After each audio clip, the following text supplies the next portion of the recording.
Hey YouTube, in this video you can expect a beginner's guide to plyometrics for sprint training. So there's four main phases towards this. Those are movement and coordination, landing and force absorption, plyometric strength, and plyometric power. All of these you do gradually as you go through the season. Some of them drop off, some of them remain. But by the end of the season, you want to have gone through all of these four phases. Plyometrics are obviously supposed to be used to train your tendons to absorb and release power from what you're producing into the ground and propel you back up into the sky. And when you're doing plyometrics, the main goal of them is two things, which is the maximal rate of force production and maximizing the short stretching cycle. You want to produce as much force as possible in as little time as possible. And the only real way to train your body to be able to do this and actually improve is through plyometrics. But before we can get to this stage, which would be the plyometric strength and plyometric power, we need to actually look at getting our body used to plyometrics, because plyometrics is a form of exercise that your body generally isn't very used to. It hasn't been very exposed to it, hence it's not going to be very prepared for the movements. There's a lot of intense things that you can do. You can go out and do them, but if you was to do them without getting your body know they were coming, preparing your body over months and months, especially for plyometrics, purely because they really hammer your tendons, and if you just damage your tendons, they take a lot longer to heal than your muscles will. We need to get our bodies prepared for the action. So the very first phase is movement and coordination. It's literally just low impact, and it's just weak challenges on the neuromuscular system. This is stuff like jumping and skipping, not even high jumping, just like really light and weak jumping, and then just normal skipping, and then skipping with the rope as well. You can do high volume of this purely because the intensity is so low. When we're dealing with plyometrics, we want to make sure that the higher the intensity, the lower the quantity. If there was an intensity, like a 1 rep max intensity possible for plyometrics, that would mean that for that entire day you just do that one thing and that one thing only for 1 rep. Then you take the normal 24 to 48 hour to 72 hour, depending on how intense it was, but it's generally 48 to 72 hour rest that you need. Then you come back. So this is like that. If you was to actually manage to pull off a plyo that was that intense, you literally do 1 rep and then that's it, because you need to get the quantity and quality right. If the quality is extremely high but you up the quantity, your body will just break. You won't be able to perform anymore. Like it'll be so bad to the point where like you'll do the plyometrics and you'll be fine, maybe, and then like the next day you might start walking and then your tendons just start to feel agonizing pain. This is the type of stuff that will happen if you just don't get the quantity and quality right. So as you're trying to make your own plyometric program for the entire season, make sure you do prepare this. When I say entire season, I mean from the off season as well, not just what we're about to go into the actual season. So for the movements and coordination, it's just really light, low intensity stuff, but as much of a high quantity as you possibly want, to a relative degree, because you're just trying to get your body used to this movement. It's kind of just like how if you was only able to do like 5 pull-ups, you would just at the start you do just that 5 pull-ups maybe 2-3 times for like, so it'd be like 2-3 sets, and that'd be you for like a week. And then after that you're going to probably start upping the quantity, because now you've probably already surpassed this maximum of 5 reps, and you're going to go up and up and up. And generally you want to do the movement and coordination for basically throughout the entire season, but the quantity just drops as you go further and further into the season. It usually ends up becoming more of a warm-up for the plyometrics anyway, than it is just the main, like actually repeatedly doing it, because now you're moving into more intense stuff. As we go through the phases, the quality of the plyometrics gets higher, and hence your focus should be switching towards these high quality plyometrics, not so much the lower quality. So the jumping and skipping would be more stuff that you'd be doing to warm up for the plyometrics and for a light cool down afterwards. Phase 2 would be landing and force absorption.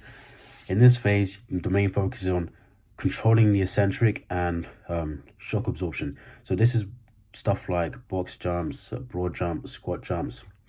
Nothing too crazy. For the box jumps, you want to make sure that they're low, not high. As we get later on into the season, you can do much higher box jumps, but for this, it's literally something you could step onto most of the time. this is the height you want your box jumps to be. So no more than maybe something like 3 or 4 steps, because most people, depending on their leg size anyway, would be able to step up 3 or 4 steps all at once, as long as they're not focusing trying to go back up the steps again. So just make sure throughout this, you just focus on controlling the eccentric and absorbing the force. The more you do this, the plan is, especially for the drop jumps, which are also involved, this is especially too, you want to make sure is low. The goal here is not to change the height of the box, but more to just end up taller when you absorb the force. So when you're in a box jump, you want to jump, land on the box, and be taller than 90 degrees in your legs. You don't want to be in a squat position, you want to be higher than that. For the drop jump, same thing. The taller you are, the better, but don't just try and land straight on, like just try and land like this. You want to actually bend your knee to a relative degree. If you're not bending your knee, then you're not actually getting anything out of the movement. Same thing with the squat. And you just want to make sure that as you get further and further through this phase, you end up taller and taller and taller. The length of the movement coordination and landing force absorption phase, generally just like off season, pre-season. Movement and coordination, the phase basically ends after the off season. There's not much reason to stay in it, so that's about 3-4 months. And this is where you just switch to using it as your warm up and cool down. Landing and force absorption, that remains forever. That stays until the entire season, up until the next season where you drop that and you just go back to movement coordination again. The next phase would be plyometric strength. This is where you finally start to move towards actually looking at the stretch shortening cycle. The reason why this is important is because when you land on the floor, the second your foot makes contact, if you're sprinting properly, you're not using your muscles, you're using your tendons, and the quicker you're able to get through the stretch shortening cycle, the quicker you're going to be able to get off the ground, the lower your ground contact time, and as long as you do the plyometrics right, the higher the rate of force production. For this is more just hops and pogos. You can also do pogos earlier on in the phases, but here you really want to focus on high intensity and being extremely reactive. The second you touch the floor, you want to go back up, just like that, each and every single time. You don't want to spend any time on the ground, no loading at all. The second you feel the ground, you try and propel yourself back up, and you try to propel yourself up as high as possible each time. Now we're getting to periods where the quantity has to get lower and lower and lower and lower, because this is starting to get more intense. The hops and pogos, they aren't too intense, so you can still keep the quantity relatively high. And when I say relatively high, I mean like you can do maybe 100 touches, with a touch being every single time you touch the floor at best.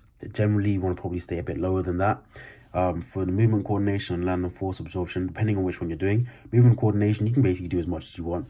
Landing and force absorption, depending on, at the start of the phase, you can do quite a bit. I wouldn't say do 100. In total, I'd probably say 80-90 would be a decent amount, though 100 is quite a bit.